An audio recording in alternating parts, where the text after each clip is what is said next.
Hi all, welcome back. അപ്പോൾ നിങ്ങളെല്ലാവരും തന്നെ ഇതുവരെയുള്ള ക്ലാസ്സും കാര്യങ്ങളെല്ലാം പ്രോപ്പറായിട്ട് ഫോളോ ചെയ്യുന്നുണ്ട്. ഞാൻ പറഞ്ഞതുപോലെ തന്നെ ക്ലാസ് കണ്ടതിന് ശേഷം ടെക്സ്റ്റ് നന്നായിട്ട് വായിക്കുന്നുണ്ട്, അത് കഴിഞ്ഞ് ക്വസ്റ്റ്യൻ പ്രാക്ടീസ് ചെയ്യുന്നുണ്ട്, എല്ലാം ചെയ്യുന്നുണ്ടെന്ന് വിശ്വസിക്കുന്നു. അപ്പോൾ അങ്ങനെ തന്നെ പോട്ടെ. നമ്മളിന്ന് പുതിയൊരു ടോപ്പിക്ക് പഠിക്കാൻ വേണ്ടി പോവുകയാണ്. Transaction control. നമ്മുടെ ഇന്റേണൽ കൺട്രോളിൻ്റെ പാർട്ടായിട്ടുള്ളൊരു കൺട്രോളാണ്, അതിൻ്റെ ഉള്ളിൽ വരുന്നൊരു കൺട്രോളാണ് ട്രാൻസാക്ഷൻ കൺട്രോൾ. ജസ്റ്റ് ഇത്രയേ ഉള്ളൂ. നമ്മുടെ ഒരു കമ്പനിയിൽ ഡെയിലി ഒരുപാട് ട്രാൻസാക്ഷൻസ് ഉണ്ടാവും അല്ലേ. നമ്മളൊരു അസറ്റ് പർച്ചേസ് ചെയ്ത് കഴിഞ്ഞാൽ അതൊരു ട്രാൻസാക്ഷനാണ്. അതുപോലെ തന്നെ ഒരു എക്സ്പെൻസ് മീറ്റ് ചെയ്ത് കഴിഞ്ഞാൽ അതൊരു ട്രാൻസാക്ഷനാണ്. ഒരു എംപ്ലോയിക്ക് സാലറി കൊടുത്തു കഴിഞ്ഞാൽ അതൊരു ട്രാൻസാക്ഷനാണ്. അങ്ങനെ ഒരുപാട് ട്രാൻസാക്ഷൻസ് ഡെയിലി നമ്മുടെ കമ്പനിയിൽ നടക്കും. അപ്പോൾ ഇതൊക്കെ കൃത്യമായിട്ടുള്ള ട്രാൻസാക്ഷൻസ് ആണോ? ഇത് കൃത്യമായിട്ട് ഇത് ലോഫുള്ളാണോ, നിയമാനുസൃതമാണോ, ഇത് റെക്കോർഡ് ചെയ്തിട്ടുണ്ടോ എന്നൊക്കെ നമുക്ക് ഉറപ്പുവരുത്തേണ്ടതുണ്ട്. അപ്പോൾ ഇതിനെ കൺട്രോൾ ചെയ്യുക, ഈ പറഞ്ഞ കാര്യങ്ങൾ എല്ലാത്തിനെയും കൺട്രോൾ ചെയ്യുക എന്നുള്ളതാണ് ട്രാൻസാക്ഷൻ കൺട്രോൾ എന്ന് പറഞ്ഞാൽ ഈ ഒരു ഏരിയയിൽ നമുക്ക് പഠിക്കാനുള്ളത്. ഒരു ട്രാൻസാക്ഷൻ റെക്കോർഡ് ചെയ്യുക എന്ന് പറയുന്നത് ഒരു കമ്പനീനെ സംബന്ധിച്ചിടത്തോളം അത്രയും ഇമ്പോർട്ടൻ്റ് ആണ്. കാരണം ഇതിൻ്റെ ബേസിലായിരിക്കും നമുക്ക് ഫൈനാൻഷ്യൽ സ്റ്റേറ്റ്മെൻറ്റ്സ് ഒക്കെ പ്രിപ്പയർ ചെയ്യുക. ആദ്യം നമ്മളൊരു ട്രാൻസാക്ഷൻ റെക്കോർഡ് ചെയ്യും, പിന്നെ അത് ലെഡ്ജറിലേക്ക് പോകും, പിന്നെ അവിടുന്ന് ട്രയൽ ബാലൻസ്, ഈ ട്രയൽ ബാലൻസിൽ നിന്നായിരിക്കും നമ്മൾ നമ്മുടെ ഇൻകം സ്റ്റേറ്റ്മെൻറ്റും ബാലൻസ് ഷീറ്റൊക്കെ പ്രിപ്പയർ ചെയ്യുക. അപ്പോൾ ആക്യുറേറ്റ് ആയിട്ട് ഒരു ട്രാൻസാക്ഷൻ റെക്കോർഡ് ചെയ്യുക എന്ന് പറയുന്നത് ഒരു കമ്പനീനെ സംബന്ധിച്ചിടത്തോളം അത്രയും ഇമ്പോർട്ടൻ്റ് ആണ്. അപ്പോൾ അവിടെ ഒരു കൺട്രോൾ വേണം, അതാണ് ട്രാൻസാക്ഷൻ കൺട്രോൾ. ഇത് ഇന്റേണൽ കൺട്രോളിൻ്റെ ഭാഗമായിട്ടുള്ളൊരു കൺട്രോളാണ്. അപ്പോൾ ട്രാൻസാക്ഷൻ കൺട്രോളിൽ ആദ്യം തന്നെ നമുക്ക് പഠിക്കാനുള്ളത് ഇതിൻ്റെ ഒബ്ജക്റ്റീവ്സ് ആണ്. ട്രാൻസാക്ഷൻ കൺട്രോൾ ഒബ്ജക്റ്റീവ്സ്, നമ്മൾ കുറച്ച് ഒബ്ജക്റ്റീവ്സ് ആദ്യം സെറ്റ് ചെയ്ത് വെക്കും, എന്നിട്ടായിരിക്കും ഇത് അച്ചീവ് ചെയ്യുക. First one, authorisation. Only approved personnel can approve transactions. ഓരോ ട്രാൻസാക്ഷൻസും അപ്രൂവ് ചെയ്യാൻ വേണ്ടിയിട്ട് അതിന് അധികാരമുള്ള, അതിന് ഓതറൈസേഷൻ ഉള്ള ഒരു ആളുണ്ടാവും. ഓക്കെ, ഇപ്പോൾ purchase department purchase order prepare ചെയ്യുന്നത് പർച്ചേസ് ഡിപ്പാർട്ട്മെൻ്റ് ആണ്. എന്താണ് പർച്ചേസ് ഓർഡർ? ഇപ്പോൾ നമ്മുടെ പ്രൊഡക്ഷൻ ഡിപ്പാർട്ട്മെൻറ്റിൽ നിന്ന് നമ്മൾ നോക്കുമ്പോഴേക്കും ഓക്കെ, നമുക്ക് പ്രൊഡ്യൂസ് ചെയ്യാനായിട്ട് ആവശ്യത്തിനുള്ള റോ മെറ്റീരിയൽ ഇല്ല.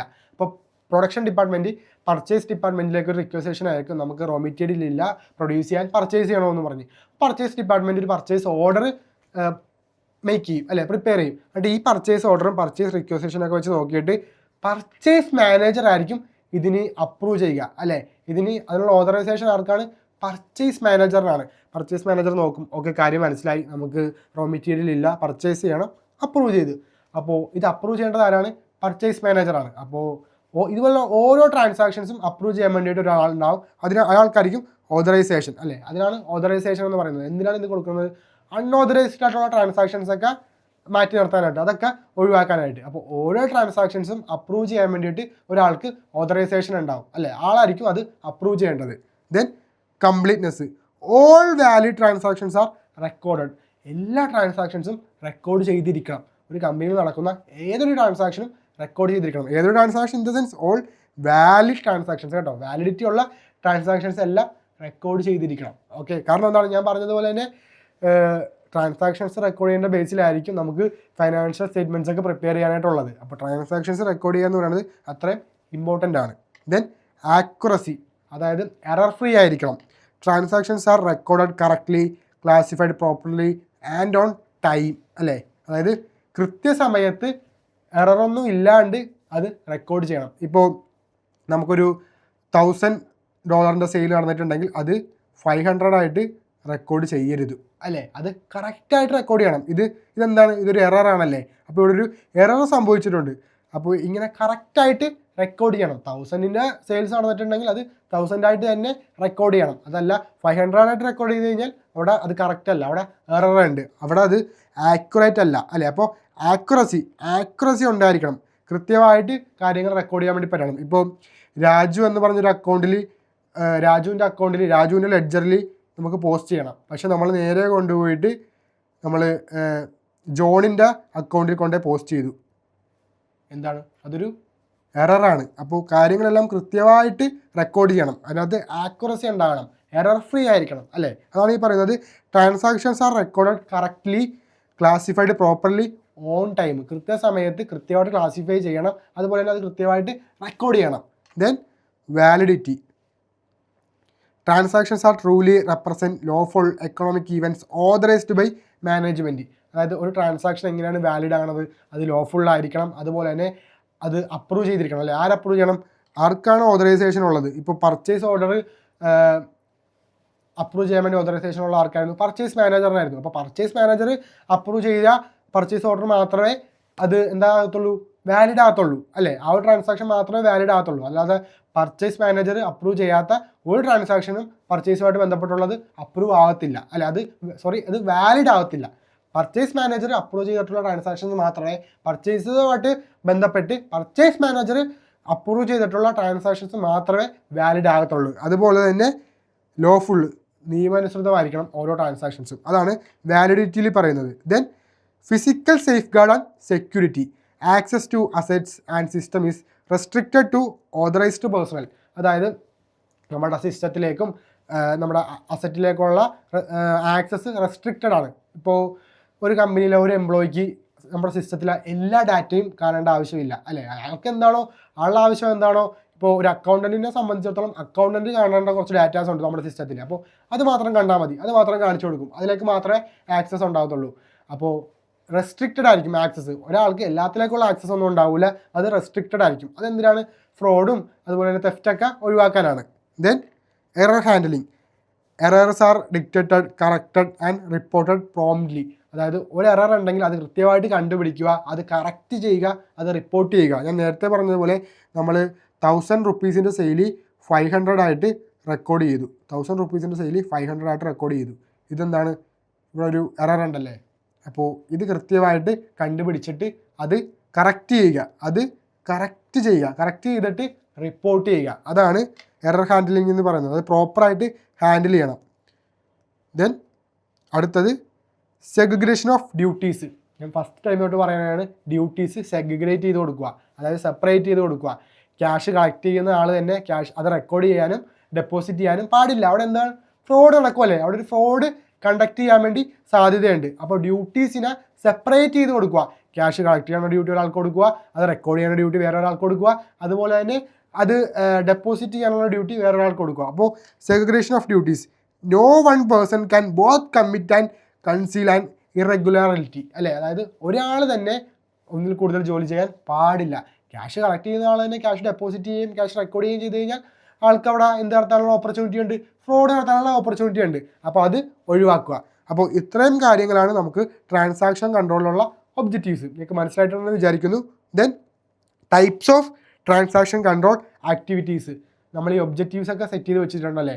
അപ്പോൾ ഇതൊക്കെ കൃത്യമായിട്ട് നമുക്ക് നടത്തിയെടുക്കണ്ടേ. അപ്പോൾ അതിന് നമുക്ക് കുറച്ച് ആക്ടിവിറ്റീസ് ഉണ്ട്, നമ്മൾ ചെയ്യേണ്ട കാര്യങ്ങളുണ്ട്. ഈ ഒബ്ജക്റ്റീവ്സ് ഒക്കെ നമുക്ക് അച്ചീവ് ചെയ്യണമെങ്കിൽ, അതായത് നമുക്ക് ഓതറൈസേഷൻ വേണം, വാലിഡ് ട്രാൻസാക്ഷൻസ് എല്ലാം റെക്കോർഡ് ചെയ്യണം, അതുപോലെ തന്നെ ആക്യുറസി ഉണ്ടായിരിക്കണം. ഇതൊക്കെയായിരുന്നു നമ്മുടെ ഒബ്ജക്റ്റീവ്സ്. അപ്പോൾ ഇതെല്ലാം നമുക്ക് അച്ചീവ് ചെയ്യണമെങ്കിൽ നമുക്ക് കുറച്ച് ആക്ടിവിറ്റീസ് ഉണ്ട് നമുക്ക് അതിനുവേണ്ടി ചെയ്യേണ്ട.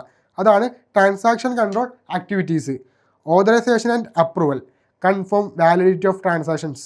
അതായത് ഓരോ ട്രാൻസാക്ഷൻസും എടുത്ത് നോക്കുക. ഓക്കെ, ഇത് അപ്രൂവ് ചെയ്തിട്ടുള്ളതാണ്, പർച്ചേസ് മാനേജർ അപ്രൂവ് ചെയ്തിട്ടുള്ളതാണെന്ന് പറഞ്ഞ് ഇത് കൃത്യമായിട്ട് നോക്കുക അല്ലേ. അതാണ് കൺഫേം വാലിഡിറ്റി ഓഫ് ട്രാൻസാക്ഷൻസ്. ഓരോ ട്രാൻസാക്ഷൻസിൻ്റെ വാലിഡിറ്റി കൺഫേം ചെയ്യുക. ഈ വാലിഡിറ്റി എങ്ങനെയാണ് ഉണ്ടാകുന്നത്? അത് ലോഫുൾ ആയിരിക്കണം, അതുപോലെ തന്നെ അത് ഓതറൈസ്ഡ് ആയിട്ടുള്ള പേഴ്സണൽ അപ്രൂവ് ചെയ്തിട്ടുള്ളതായിരിക്കണം. ഇപ്പോൾ പർച്ചേസ് മാനേജർ അപ്രൂവ് ചെയ്യാത്ത ഒരു പർച്ചേസ് ഓർഡറും അവിടെ വാലിഡിറ്റി ഉള്ളതല്ല. അപ്പോൾ അത് പരിശോധിക്കണം, അതൊരു ആക്ടിവിറ്റിയാണ്. Then verification, compare items or policies, discrepancies, trigger follow up അല്ലെ. കൃത്യമായിട്ടുള്ള ഫോളോ അപ്പ് ഉണ്ടാകണം. ഇപ്പോൾ നമ്മൾ ഡെയിലി ബേസിസിൽ നമ്മുടെ 2 ഡോക്യുമെൻറ്റ്സ്, അതായത് റിക്വസിഷനും അതുപോലെ തന്നെ നമ്മുടെ പർച്ചേസ് ഓർഡറൊക്കെ എടുത്ത് നോക്കണം. ഓക്കെ, നമ്മൾ ഓർഡർ ചെയ്ത അത്ര സാധനങ്ങൾ നമുക്ക് കിട്ടിയിട്ടുണ്ടോ എന്നൊക്കെ നമ്മൾ കൃത്യമായിട്ട് നമ്മൾ നോക്കണം അല്ലേ. ഇപ്പോൾ പർച്ചേസ് ഓർഡറും അതുപോലെ തന്നെ നമുക്ക് റിസീവിങ് ഡിപ്പാർട്ട്മെൻറ്റിൽ നമുക്ക് റിസീവ് ചെയ്യുമ്പോഴേക്കും അവരൊരു സ്ലിപ്പ് കിട്ടും. അപ്പോൾ നമുക്ക് പർച്ചേസ് ചെയ്ത അത്രയും കാര്യങ്ങൾ കൃത്യമായിട്ട് കിട്ടിയിട്ടുണ്ടോ എന്ന് നമ്മൾ നോക്കും. ഓക്കെ, ഇതായിരുന്നു നമ്മുടെ ഓർഡർ. നമ്മൾ 500 ക്വാണ്ടിറ്റിയാണ് ബുക്ക് ചെയ്തത് അല്ലെങ്കിൽ ഓർഡർ ചെയ്തത്. ആ 500 ക്വാണ്ടിറ്റി ഉള്ള സാധനം അതേ ക്വാളിറ്റിയിൽ കിട്ടിയിട്ടുണ്ട്. അത് നമ്മൾ ഉറപ്പ് വരുത്തും. 2 ഡോക്യുമെൻറ്റ്സും എടുത്ത് വെച്ചിട്ടുണ്ട്. അപ്പോൾ അതാണ് പറയണത് compare items or policies, discrepancies, trigger follow up. അതാണ് വെരിഫിക്കേഷൻ. വെരിഫൈ ചെയ്യുക അല്ലേ. പർച്ചേസ് ചെയ്ത അത്രയും സാധനം തന്നെ കിട്ടിയിട്ടുണ്ടോ എന്ന് 2 ഡോക്യുമെൻറ്റ്സും എടുത്ത് വെച്ച് നോക്കുക. Then physical control, secure assets and verify through A periodic counts. അതായത് നമ്മുടെ അസറ്റ്സ്, നമ്മുടെ ഇൻവെൻട്രി, നമ്മുടെ ക്യാഷ്, ഇതെല്ലാം എന്താണ്? നമ്മുടെ അസറ്റ്സ് ആണല്ലേ. ഇതൊക്കെ കൃത്യമായിട്ട് എന്താ പറയുക, കൺട്രോൾ ചെയ്യുക. ക്യാഷൊക്കെ കൃത്യമായിട്ട് ലോക്കറിൽ സൂക്ഷിക്കുക, അത് മീൻസ് അതിന് സെക്യൂരിറ്റി വെക്കുക, CCTV വെക്കുക, അതുപോലെ തന്നെ ഇൻവെൻറ്ററി ഗോഡൗണിൻ്റെ ഫ്രണ്ടിൽ എന്താ പറയുക സെക്യൂരിറ്റി ഗാർഡിനെ നിർത്തുക, അതുപോലെയുള്ള കൺട്രോൾസ് കൊണ്ടുവരിക. അതാണ് ഫിസിക്കൽ കൺട്രോൾസ് അല്ലേ. ഇതെന്താണ് തെഫ്റ്റും ഫ്രോഡും ഒക്കെ നമുക്ക് ഒഴിവാക്കാൻ വേണ്ടി പറ്റും. നമ്മൾ കൃത്യമായിട്ട് ക്യാഷ് ലോക്കറിൽ സൂക്ഷിക്കുക, അവിടെ CCTV വെക്കുക, അതുപോലെ തന്നെ അൺഓതറൈസ്ഡ് ആയിട്ടുള്ള ആക്സസ് ഒക്കെ തടയുക നമ്മുടെ ലോക്കറിലേക്കുള്ള, അതുപോലെ തന്നെ ഇൻവെൻട്രി കൃത്യമായിട്ട് പ്രൊട്ടക്ട് ചെയ്യുക, ഇൻവെൻട്രിയുടെ ഗോഡൗണിൽ ഒരു സേഫ് ഗാർഡിനെയൊക്കെ നിർത്തുക, അല്ലെ ഒരു സെക്യൂരിറ്റി ഗാർഡിനെയൊക്കെ നിർത്തുക. Then control over standing data. എന്താണ് ഈ സ്റ്റാൻഡിങ് ഡാറ്റ? ജസ്റ്റ് ഇത്രേ ഉള്ളൂ. നമ്മുടെ കമ്പനിയിലെ ഒട്ടുമിക്ക എല്ലാ ട്രാൻസാക്ഷൻസും സിമിലർ ആയിരിക്കും അല്ലേ. ചിലപ്പോൾ ഇന്ന് നമ്മൾ പർച്ചേസ് ചെയ്യുന്ന ആളുടെ തന്നെ ആയിരിക്കും നമ്മൾ 2 ദിവസം കഴിയുമ്പോഴും പർച്ചേസ് ചെയ്യുക. അപ്പോൾ ഈ മീൻസ് നമ്മുടെ 2 വെൻഡേഴ്സും ഒരാൾ തന്നെയാണല്ലേ, സെയിം ആണ്. നമ്മൾ 2 ദിവസം പർച്ചേസ് ചെയ്യുന്നത് ഒരാളുടെ അടുത്ത് തന്നെയാണ്. അപ്പോൾ ഇവിടെ കുറേ സിമിലാരിറ്റീസ് ഉണ്ടാവും. അതായത് വെൻഡേഴ്സ് സെയിം ആയിരിക്കും, നമ്മുടെ കസ്റ്റമേഴ്സ് സെയിം ആയിരിക്കും. അപ്പോൾ ഇങ്ങനെ സെയിം ആയിട്ടുള്ള സാധനത്തിനെ പറയുന്നതാണ് സ്റ്റാൻഡിങ് ഡാറ്റ അല്ലേ. കുറേ കാര്യങ്ങൾ സെയിം ആയിരിക്കും.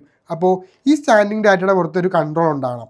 Ensure master data like prices, inventory records and accurate and update properly. ഇത് തെറ്റിക്കഴിഞ്ഞ് കഴിഞ്ഞാൽ ഫുള്ള് തെറ്റും. ഇത് തെറ്റിക്കഴിഞ്ഞാൽ മൊത്തം തെറ്റും. അതായത് നമ്മുടെ മാസ്റ്റർ ഫയലിലുള്ള ഈ ഡാറ്റാസ് ഉണ്ടല്ലോ, നമ്മുടെ സ്റ്റാൻഡിങ് ഡാറ്റ, വെണ്ടറിൻ്റെ നെയിം, കസ്റ്റമർ നെയിം, നമ്മുടെ ഇൻവെൻട്രി റെക്കോർഡ്സ്, ഇതെല്ലാം പ്രോപ്പറായിട്ട് ഫോളോ ചെയ്യുക. ഇതെല്ലാം സിമിലാരിറ്റി ഉള്ള സാധനങ്ങളാണ്.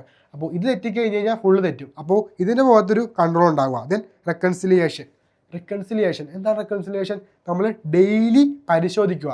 നമ്മുടെ ക്യാഷ് ബുക്കും അതുപോലെ തന്നെ ബാങ്ക് ബുക്കൊക്കെ എടുത്തിട്ട് നോക്കുക. ഓക്കെ, നമ്മൾ റെക്കോർഡ് ചെയ്ത് അത്രയും തന്നെ നമ്മൾ ഡെപ്പോസിറ്റ് ചെയ്തിട്ടുണ്ട്, ക്യാഷ് ബുക്കിലുള്ള അതേ ബാലൻസ് തന്നെ ബാങ്കിലും ഉണ്ട്.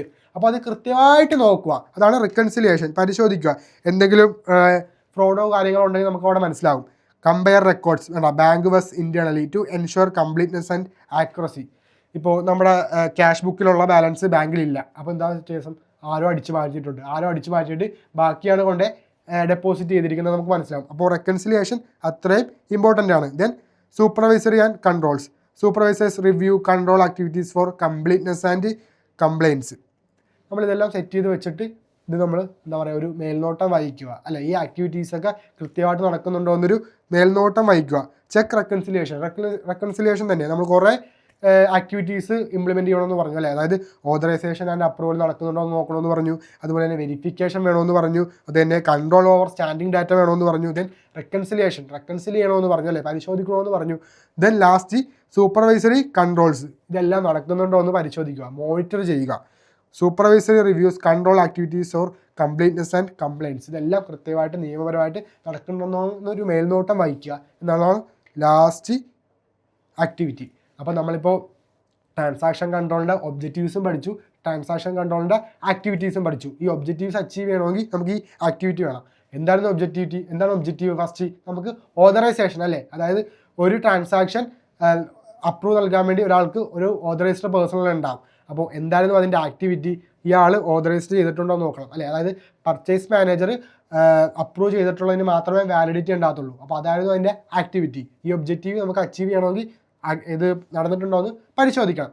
അപ്പോൾ ആക്ടിവിറ്റീസും പഠിച്ചു, ഒബ്ജക്റ്റീവ്സും പഠിച്ചു. ദെൻ നമുക്ക് ഇനി അടുത്ത് പഠിക്കാനുള്ളത് വേറൊരു കൺട്രോളാണ്, safeguarding control. Transaction control പോലെ തന്നെ ഇൻറ്റേർണൽ കൺട്രോളിൻ്റെ ഉള്ളിൽ വരുന്ന മറ്റൊരു കൺട്രോൾ, സേഫ് ഗാർഡിങ് കൺട്രോൾ. അത് നമ്മൾ പഠിക്കുക നെക്സ്റ്റ് ക്ലാസ്സിലായിരിക്കും. അടുത്ത ക്ലാസ്സിൽ സേഫ് ഗാർഡിങ് കൺട്രോൾ പഠിക്കും. അപ്പോൾ രണ്ടും കൂടി പഠിച്ചു കഴിഞ്ഞാൽ നിങ്ങൾക്ക് കൺഫ്യൂഷൻ ആവും. അപ്പോൾ അടുത്ത ക്ലാസ്സിൽ കാണാം.